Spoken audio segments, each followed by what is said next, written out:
오늘 우리에게 주시는 하나님 말씀 신약성경 에베소서 4장 27절 한 절 말씀입니다. 신약성경 에베소서 4장 27절 한 절 말씀입니다.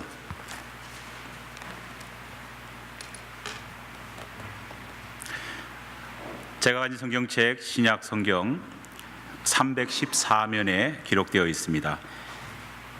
에베소서 4장 27절 한 절 말씀입니다. 주신 하나님 말씀 봉독하여 올리겠습니다. 마귀에게 틈을 주지 말라. 아멘. 오늘 설교를 시작하기 전에 아까 기도했지만은 우리 김영재 장로님 또 아직까지 많이 몸이 불편하신 가운데서도 나오셔 주셨습니다. 우리 박수로 한번 감사를 표하겠습니다. 예. 그리고 오늘 또 박수로 반드시 축하해야 될 분이 계십니다. 오늘 솔로로 드디어 데뷔를 해주셨네요. 예. 저는 아침에 설교 준비하면서 누군지 궁금했는데 정태인 권사님이시네요. 예, 우리 박수로 한번 예. 예. 정근 수사님은 좋으시겠습니다. 예, 은쟁반에 옷 굴러가는 소리 너무 좋습니다. 예. 예. 우리가 인생을 살아나가면서 우리의 인생 가운데는 터닝 포인트가 있습니다. 다윗에게도 두 번의 인생의 삶의 전환점이 있었습니다. 그 첫 번째 전환점은 바로 골리앗과의 만남입니다.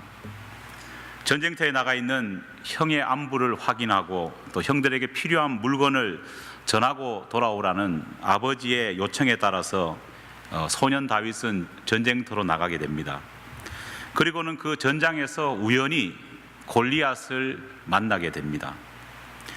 하지만 이 골리앗과의 만남은요, 참 큰 의미를 가지고 있었습니다. 왜냐하면은 이 소년 다윗은 평생 동안 품어왔던 하나님에 대한 믿음을 현실이라고 하는 어떤 절박한 벽과 서로 조우하게 된 것입니다. 여러분, 집에서 홀로 하나님을 믿는 것은요 쉽습니다. 왜냐? 위험이 도사리지 않고 어려움이 없기 때문입니다. 그냥 나만 잘하면 됩니다. 하지만 진짜 신앙의 판가름은 어디서 나느냐? 세상 속에서 하나님의 말씀과 하나님의 뜻과 다른 상황과 조우했을 때 우리는 믿음의 시험을 경험하게 되는 겁니다. 저도 중고등부와 청년들을 많이 지도하는 사역을 경험해 보았습니다. 여러분, 젊었을 때에 불타는 신앙이 없는 청년들, 젊은이들은 찾아보기 힘듭니다. 다 뜨겁습니다. 어디서 무너지느냐? 중고등학생들은 첫 번째 대학 입시를 경험하면서 무너지고, 두 번째로 대부분 대학생들은 사회에 나가서 직장을 구하는 그 순간부터 무너집니다. 왜 그럴까요? 믿어왔던 평소의 말씀과 신앙이 현장이라고 하는 냉혹한 현실 속과 조우할 때에 그 틈을 메워야 되는데 그 틈을 메우기가 쉽지 않기 때문입니다. 그날 다윗도 중요한 경험을 했던 이유가 뭐냐?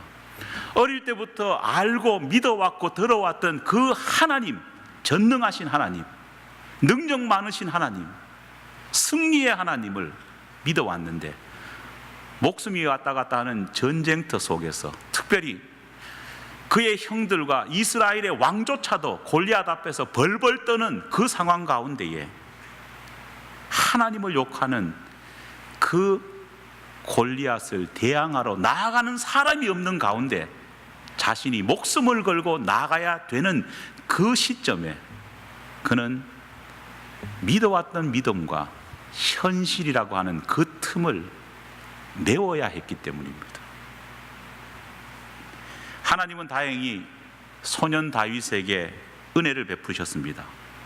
그리고 다윗은 자신이 믿어왔던 믿음과 냉혹한 현실 가운데서도 하나님께서 지켜주심을 통해서 승리를 맛보았습니다. 그리고 그는 이 승리를 통해서 이스라엘의 두 번째 왕이 될 수 있었습니다. 다윗이 경험한 두 번째 인생의 전환점은 바로 우리아의 아내 바세바와의 만남입니다. 바세바와 만날 당시에 이 다윗의 나이는 50이 넘어가고 있었습니다. 그는 골리앗과 첫 만남을 가졌을 그때와 비교해 보면요, 완전히 다른 사람이 되어 있었습니다. 골리앗과 만났을 때의 소년 다윗은요, 이름 없는 미천한 집안의 말째 아들로 태어났고요, 힘도 없었고 능력도 없었고 가진 것도 없는 그러한 초라한 아이였습니다.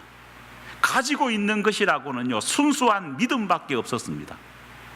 하지만 50줄이 넘어가는 이 왕이 된 다윗은요, 가진 것이 너무나 많았습니다. 그는 이미 목동에서 한 나라를 다스리는 군주가 되어 있었습니다. 미천한 가문이 아닌 왕의 가문이 되어 있었습니다.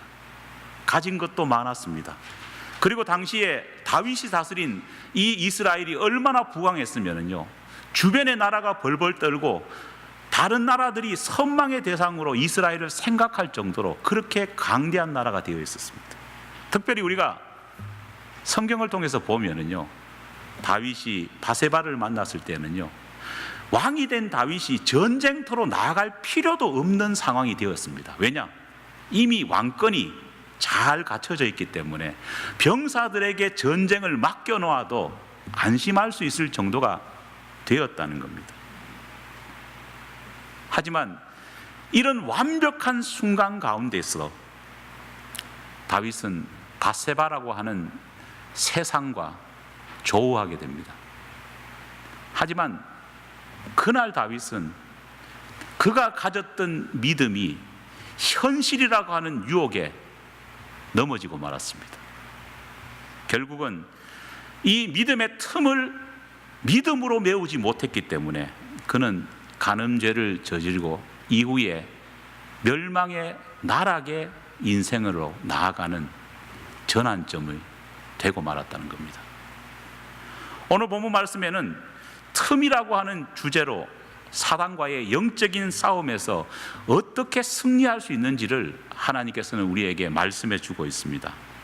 하나님께서는 우리 모두에게 마귀에게 틈을 주지 말라, 할렐루야, 그렇게 말씀하십니다.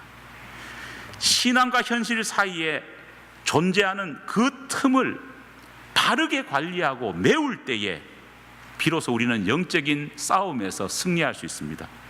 하지만 반대로 신앙과 현실이라고 하는 이 틈을 바르게 메우지 못한다면요, 아무리 예전에 믿음이 출중한 사람이라고 할지라도, 심지어 다윗과 같은 믿음의 용장이라고 할지라도 실패할 수밖에 없다는 사실을 하나님은 우리에게 보여주고 계십니다. 그렇다면 과연 우리는 이 틈을 어떻게 메우고 이 틈을 어떻게 다루어야 할까요? 도대체 이 틈이라는 것은 과연 어떤 것일까요? 틈이라고 하는 말을 국어사전에 찾아보면요, 아주 흥미로운 설명이 붙어 있습니다. 틈이라는 말은 두 가지의 중요한 뜻을 가지고 있습니다. 먼저 그 하나는, 틈이라는 것은 갈라진 자리 혹은 불화라고 그렇게 국어사전에는 말하고 있습니다. 영어로 크랙이나 또 디스코드라고 하는 말로 친절하게 설명되어 있습니다. 그런데 이런 의미 말고 틈이 가지고 있는 두 번째 사전이 말하는 의미를 보면요, 우리의 예상과는 조금 빗나갑니다. 두 번째 틈이 가지고 있는 뜻이 뭐냐? 여지 혹은 여유라고 그렇게 설명되고 있습니다. 영어로는 room, space 이런 말로 설명되고 있습니다. 틈이란 이 두 가지 설명은요, 우리의 원수 마귀에게 우리가 결코 보여주지 말아야 될 것이 무엇인지에 대해서 알려줍니다. 먼저 우리는 관계에서 불화를 만들면 안 된다는 겁니다. 바로 이 틈을 마귀는 비집고 들어와서 우리를 넘어뜨리기 때문입니다. 여러분, 다윗이 우리아의 아내 바세바를 범할 때에 앞서 말했던 것처럼 그때 다윗은 하나님과의 관계가 무너져 있었습니다. 하나님과의 관계가 갈라져 있었습니다. 하나님과의 관계가 떨어져 있었다는 겁니다. 이 균열을 사단은 다윗을 넘어뜨리는 도구로 이용했다는 겁니다. 하지만 다윗은요, 하나님과의 관계만 갈라져 있었고 무너져 있었던 것이 아닙니다. 그는 가장 가까워야 될 배우자, 아내와의 사이도 즉 갈라져 있었고 불화했다는 겁니다. 다윗이 바세바를 범할 당시에는요, 이미 그에게는요 10여 명의 아내가 있었습니다. 조강지처인 사울의 왕의 딸 미갈을 비롯해 가지고 다윗은 적지 않은 여자들과 결혼을 했습니다. 하지만 다윗은 바세바를 만날 그때에 수많은 아내가 있었지만은요, 어떤 아내도 사랑하지 않았습니다. 이미 그들과는 갈라서 있었다는 겁니다. 불화한 상태였습니다. 사단은 바로 다윗의 이런 틈을 노리고 비집고 들어왔습니다. 우리가 하나님과 나 자신 사이에 영적인 관계에서 틈이 생기지 않도록 조심해야 합니다. 하지만 그것으로만 사단의 시험을 이겨낼 수 있느냐? 그렇지 않습니다.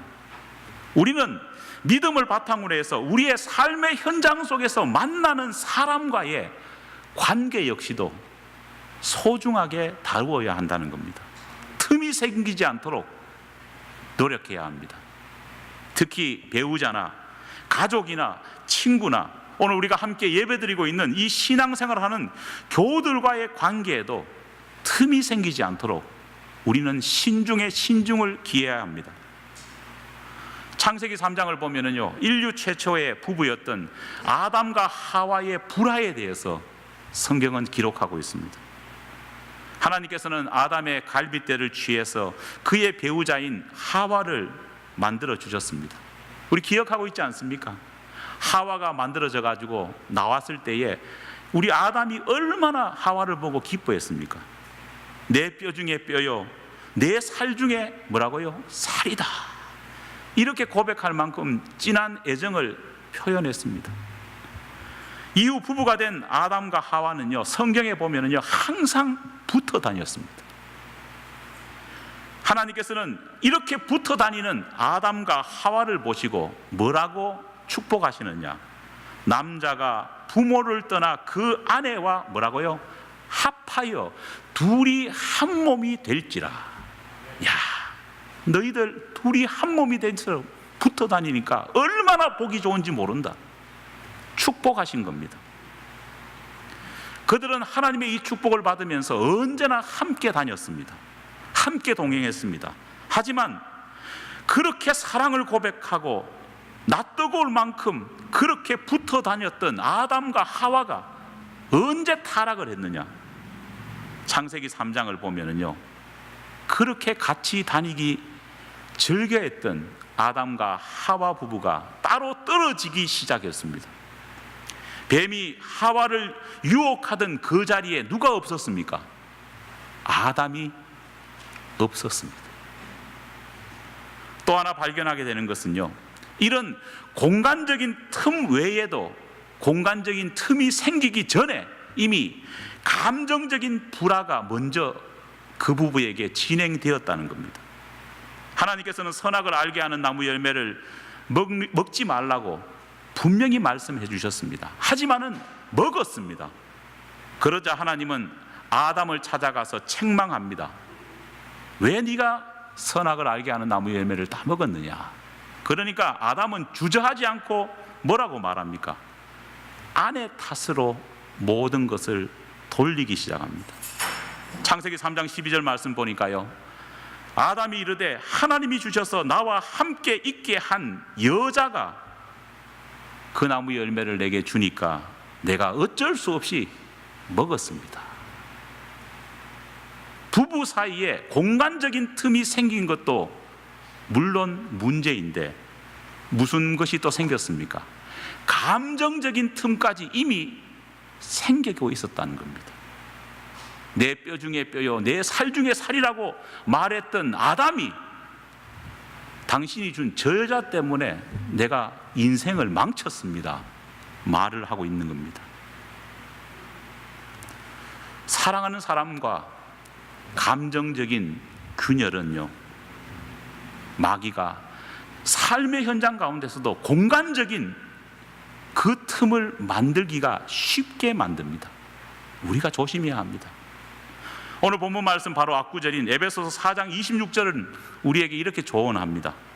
분을 내어도 죄를 짓지 말며 해가 지도록 뭐를 품지 말라고요? 분을 품지 말라는 겁니다. 왜 그랬을까요?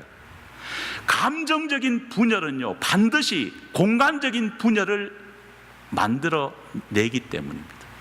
감정이 상하면은요, 삶의 현장 가운데서도 실제로 분열이 될 수밖에 없습니다. 감정적인 틈이 관계의 틈으로 악화되지 않도록 우리는 조심해야 합니다. 고린도전서 7장 5절을 보면은요, 반대의 경우를 또 말하기도 합니다. 공간적인 틈이 감정의 틈으로 이어지는 경우도 있다는 겁니다. 여기 보면은요, 하나님께서는 기도할 일이 있어 가지고, 기도가 필요해 가지고 부부가 합의상 각자 며칠 동안 각방을 쓰는 일이 만약에 있다고 할지라도 가능한 한 빨리 어떻게 하라고요? 다시 합쳐라 조언을 하고 계십니다. 그런데 왜 그렇게 하느냐? 성경은 이렇게 말합니다. 혹시라도 그 공간적인 틈 때문에 사랑과 믿음과 그 정서적인 어떠한 교감에 균열이 생길까 싶어서 하나님은 그렇게 하라고 말합니다. 혹 그것 때문에 배우자가 성적인 범죄를 저지를 수도 있다, 그렇게 경고하고 있다는 겁니다. 하지만 사단의 유혹은 단순히 이런 하나님과 사람과 사람 사이의 관계적인 틈에만 존재하는 것이 아닙니다. 흥미롭게도 틈이라고 하는 이 단어가 가지고 있는 두 번째 뜻을 제가 말씀드렸습니다. 여유와 뭐라고요? 여지라고 했습니다. 우리는 인생 살아나갈 때에요, 하나님과 우리, 사람과 사람의 이 관계 속도 잘 봐야 되지만은요, 우리의 삶의 환경도 잘 보아야 합니다. 놀라운 것은 앞서 살펴본 다윗의 범죄가 언제 일어나느냐, 그 시점과 상황을 우리가 분명히 볼 수 있어야 합니다. 그가 언제 범죄했느냐? 여유 있을 때에, 삶의 여지가 있을 때 무너졌다는 겁니다. 우리는 노아의 실패 이야기를 잘 알고 있습니다. 여러분, 노아가 언제 실패했습니까? 빨가벗고 술 마셔가지고 완전히 엉망이 된 것이 언제입니까? 언제였느냐? 하나님의 홍수 심판의 예고를 듣고요, 100년 가까이 산 꼭대기에서 하루도 쉬지 않고 방주를 짓던 그 힘든 순간에 타락했느냐? 아닙니다.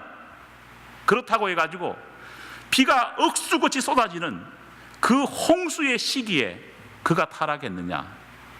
아닙니다. 언제 타락했느냐? 홍수가 다 마감되고 풀이 돋아나고 이제 살았구나, 마음의 여유와 여지와 안정을 찾은 그때에 어떻게 했습니까? 여지없이 노아는 무너져 버렸다는 겁니다. 여러분, 히스기야 왕이 언제 무너졌습니까? 아수르 군대가 그 나라를 쳐들어올 때에, 정말 나라가 풍전등화의 위기 속에 있을 때에 타락했습니까? 무너졌습니까? 아닙니다. 그렇다고 해가지고 자기가 죽을 병이 들었을 때에 히스기야 왕이 타락하고 하나님을 배반했습니까? 아닙니다. 그때는 어느 누구보다도 하나님을 붙들었습니다. 언제 무너졌느냐? 나라의 위기도 지나가고 개인이 가졌던 몹쓸 병도 하나님에 의해서 치료받아서 삶이 연장되고 나서 여유와 여지가 있었을 때에 무너져 내렸다는 것을 우리는 기억해야 합니다. 사랑하는 여러분, 오늘 여러분의 삶이 어떻습니까? 혹시 삶 가운데에 이제는 좀 괜찮겠구나, 여지와 여유를 가지고 있는 삶이 시작된 분은 없습니까? 그때일수록 여러분은 사단의 틈을 보이지 않도록 더욱더 조심해야 될 줄 믿습니다. 하지만 우리가 아무리 조심하고 노력한다고 해도 우는 사자와 같이 달려드는 이 마귀의 괴계를 물리치기는 그렇게 쉽지 않습니다. 오늘 이 시간 여러분에게 마귀의 유혹을 가장 손쉽게 물리칠 수 있는 방법 하나를 여러분에게 알려드리려고 합니다. 교회가 분열되어서 싸움이 일어나서 시끄러울 때에도, 부부가 싸움이 일어나가지고 정말 불화 직전까지 갈 그런 때에도, 자식이 속썩여서 정말 뚜껑이 열릴 정도로 그런 상황이 되었을 때에도 사단의 유혹에 넘어가지 않고 승리할 수 있는 유일한 비결이 있습니다. 그것이 무엇인지 아십니까? 사단은 성경에 보면은요, 거짓의 뭐라고요? 압이라고 했습니다. 거짓을 너무나도 많이 잘 저지릅니다. 이 말은 뭐냐? 사단은요, 하나님이 하시는 것을요 비슷하게 거짓말로 다 해낼 수 있다는 겁니다. 하나님의 사랑을 사단도 흉내낼 수 있습니다. 하나님이 가지고 있는 어떤 의도 사단은 흉내낼 수 있습니다. 모든 것을 다 흉내낼 수 있는 사단이 못하는 것이 딱 하나가 있습니다. 성경에 예수님을 통해서 보여주시는 사단이 못하는 것, 그게 뭘까요? 그것은 바로 희생입니다. 사단은 죽었다 깨도 희생은 못합니다. 희생을 할 수 있는 분은 오직 예수 그리스도밖에 없습니다. 그분이 우리를 위해서 죽으셔서 희생하셨고, 그분이 우리를 위해서 보혈을 흘려주셨는데, 사단은 본질상 희생할 수 없다는 겁니다. 우리가 사단의 유혹이라고 하는 이 틈 속에서 유혹과 어려움과 상황 속에 직면했을 때 우리가 사단의 세력을 이길 수 있는 가장 확실한 방법이 뭘까요? 희생하는 겁니다. 부부가 겁나게 싸우고 있을 때도요, 한쪽이 먼저 희생해버리면요 싸움은 어떻게 될까요? 쉽게 끝나버립니다. 교회가 갈랐을 정도로 죽이니 살리니 그렇게 투쟁하는 현장 가운데서도요, 한쪽이 희생해버리면요 그 모든 분쟁은요 사라질 수밖에 없습니다. 희생 가운데에는요 사단이 힘을 쓸 수 없습니다. 섬김과 희생은요 사단의 공격을 막아내는 가장 특효약입니다. 사단의 공격에 불을 지르는 것은 뭘까요? 반대로 희생하지 않고 자기를 내세우고 교만하는 것은요 사단의 공격에 기름을 끼얹는 것과 똑같다는 겁니다. 사랑하는 여러분, 우리 개인과 우리 교회 공동체에게 하나님이 원하시는 것이 무엇일까요? 날마다 다가오는 사단의 이 유혹 가운데에 우리가 승리할 수 있는 비결이 무엇일까요? 그 틈을 어떻게 메울 수 있을까요? 그것은 희생과 섬김밖에 없다는 겁니다. 지난주 농담반 진담반으로 구로공단 같이 여러분들이 잘 물건을 싸셨다 그런 이야기를 드렸는데요, 저는 참 지난주 우리 교우들의 모습을 보면서 행복하다 이런 생각을 했습니다. 왜냐? 적지 않은 연세의 우리 어르신들부터 우리 젊은 친구들까지 다 한자리에 모여서 선교를 위해서 준비하는 모습을 보면서, 야, 어떤 교회가 이렇게 할 수 있을까 생각을 해봤습니다. 큰 교회 나름대로의 힘이 있지만은요, 웬만한 교회는 나는 중직자라서 이런 허드렛 일 안 한다고 가버리고, 나는 힘이 없는 여자라서 안 한다 가버리고, 나는 바쁘다 가버리고, 다 가버리다 보면은요, 저도 한국에 있을 때에 엄청나게 큰 교회 부목을 했는데요, 남는 것은 누굽니까? 청년들밖에 없습니다. 그러면은 청년들은요, 어른들을 바라보면서 뭘 할까요? 분노합니다. 어른들은 또 어떻습니까? 청년들이 그것도 못하느냐, 나는 젊었을 때에 그거보다 더 심한 것도 했는데, 분열이 일어나고. 하지만 모든 사람들이 다 모여서 우리 교회처럼 희생하고 섬기는 자리에는요, 지난주와 같은 웃음밖에 없다는 겁니다. 저는 지난주에 1시간 넘게 그 힘들게 물건을 사면서 그렇게 웃고 즐기시는 여러분을 보면서요, 야, 제가 문재인 대통령께 전화를 드려야 되겠다 생각을 했습니다. 이게 바로 노동의 확실한 방법이 아닐까 생각을 해봤습니다. 사랑하는 여러분, 희생과 섬김으로 나아가는 우리 교회와 여러분 자신이 되기를 간절히 축원합니다. 그것만이 사단이 우리에게 주는 유혹을, 틈을 메울 수 있는 비법입니다. 기도하겠습니다. 하나님 아버지, 감사합니다.